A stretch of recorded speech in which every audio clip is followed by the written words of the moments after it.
Hello, ladies and gentlemen. Welcome to this random internet show that I got paid to do. It is I, Casual Batman.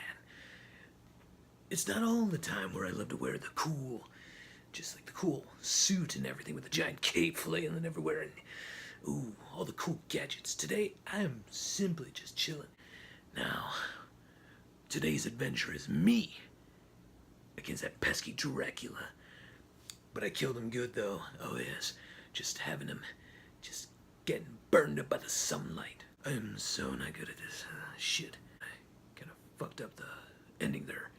Spoilers be damned. We all know I win because I'm Batman.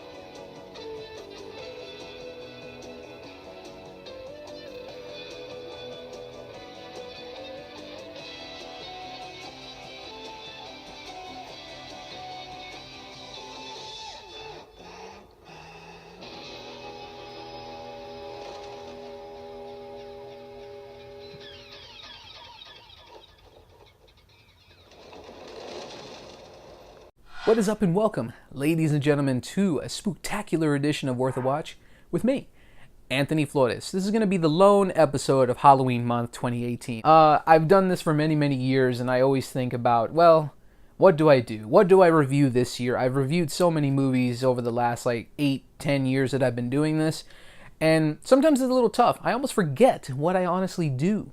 So I try to go with a little bit of random stuff from time to time, and today, for this episode, I'm going to be talking about something I very much enjoy. Batman is an awesome character, and when you pit him against the Prince of Darkness himself, Dracula, that leads for a very interesting concept, and it leads to a pretty fun movie. Overall, the Batman vs. Dracula is a very underrated film, in a sense that it's just kind of not spoken of at all. Nobody talks about this movie. I own it, of course, as you can see it back there on DVD, and it is unfortunate that no one really talks about the series, The Batman, in general. It's a pretty solid little series, definitely aimed towards kids, but the first 2 seasons are hands down the best because there's actually trauma, tragedy, and a lot of grim storytelling that we've come to expect when it comes to talking about Batman. You can tell that they messed with the formula quite a bit, starting from season 3 to the 5th season, where it ended. But in the midst of the production, they ended up working and releasing on this, The Batman vs. Dracula. It truly is a standalone movie. You don't have to watch the series to know what's going on here. Batman having to figure out the mystery of why Dracula is in Gotham and what is his true plan and nature of going about things. And, he does detective work. Penguin discovers through an Arkham inmate that there is buried treasure in this particular cemetery in Gotham. And from there, he realizes, we could try to escape. There is a moment where he gets his chance to escape. He gets out of Arkham, and from there, he travels on to Gotham Cemetery. One of the biggest things here is, he gets into the wrong tomb and accidentally uncovers the remains of Count Dracula instead.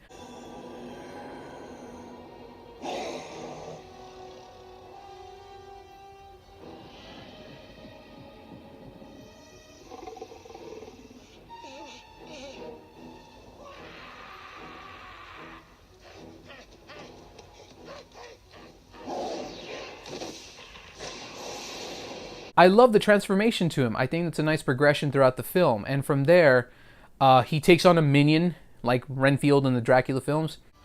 I command you, watch over the safety of my coffin.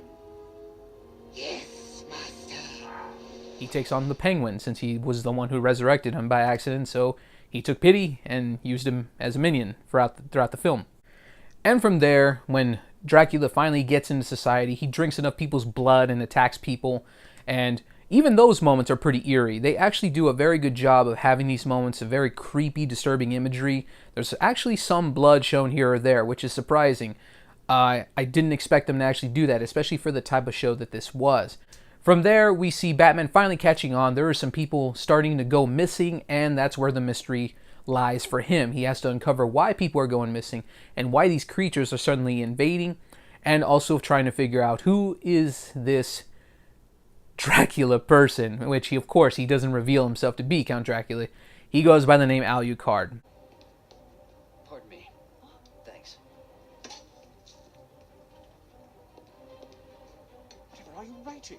His name, Alucard.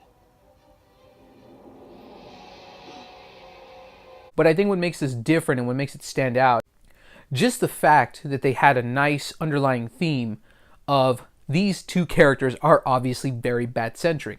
Dracula thinks that the Batman is the guy that took on his legacy, but since he's back now, he's just like, you know what, I can take you out. I can out-bat you.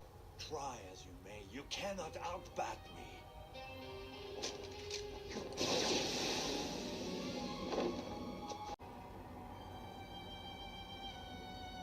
Join me, Batman. Join my legion of the undead. Not interested.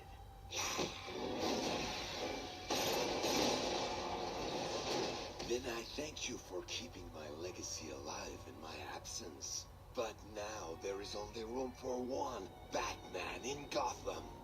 And also, he has a nice relationship with the reporter Vicky Vale in her first and only appearance within the Batman animated series universe. I don't know why she was never used again. She's kind of a plot device, unfortunately. She's a strong character, but a plot device still, and I hate that. I really wish they could have done more with the character. Oh, leaving before dessert? I have had my fill, though not of you. When might I see you again? Tomorrow morning on Gotham TV News. Phew, dodged that bullet. And I don't want to spoil too much here on that factor of what Dracula's really up to by the end of this film. Segueing from the story to the things I enjoyed about the film. I think the biggest thing here is the concept of Batman against Dracula is actually done fairly well. There's actually a lot of good action scenes, good amount of mystery. It definitely has its atmosphere. It's got its spooky moments. One of the most jarring, creepy images is the Joker chugging down some blood.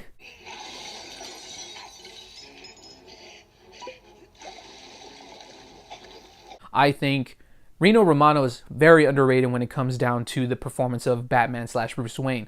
I think he has enough depth to work with some of the darker imagery that was used in this movie, as well as in the animated series. I feel that he, is definitely overlooked quite a bit, and I enjoy him a lot within the series and this movie. Kevin Michael Richardson is definitely a blast to watch. I've seen him actually perform this role of the Joker. The guy is a terrific actor, and I'm just in awe that this was him. I feel that the guy is definitely talented, and I enjoy a lot of his work. Tom Kenny as the Penguin. He kind of mixes a good version of the Tim Burton Penguin, but he also has that attitude of the 1960s Penguin. So I like that he combined both versions, and I think he's a lot of fun as the Renfield type character throughout this film. Tara Strong, she plays Vicky Vale. She's fine. She's good.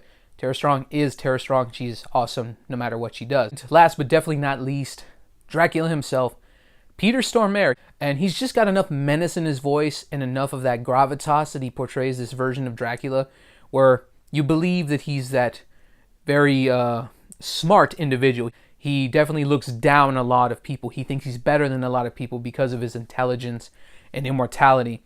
That's something that Peter Stormare definitely brought to the table when it came to this iteration of Dracula. One of my favorite moments from this film was just the defeat of Dracula. Essentially, even though as dark of a character as Batman is, there is a use of light in here. It's a bit of a cop-out, but I love the idea of light versus darkness. It's a wonderful duality idea, and I think it's used, while in a very cliche way at the end, it's used to, of course, kill Dracula. Light is not his friend. So it's definitely one of my favorite moments from the movie, as well as the comedic portions from the Joker and Penguin. Those are definitely some fun moments as well. This is definitely a spooky movie. It's definitely little bit spooky, good little bit of action, tiny bits of comedy.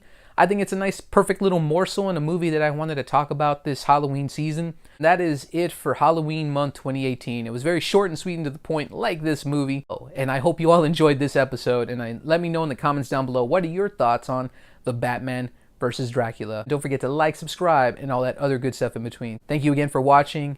I'm Anthony Flores with Worth a Watch, and keep going to the movies.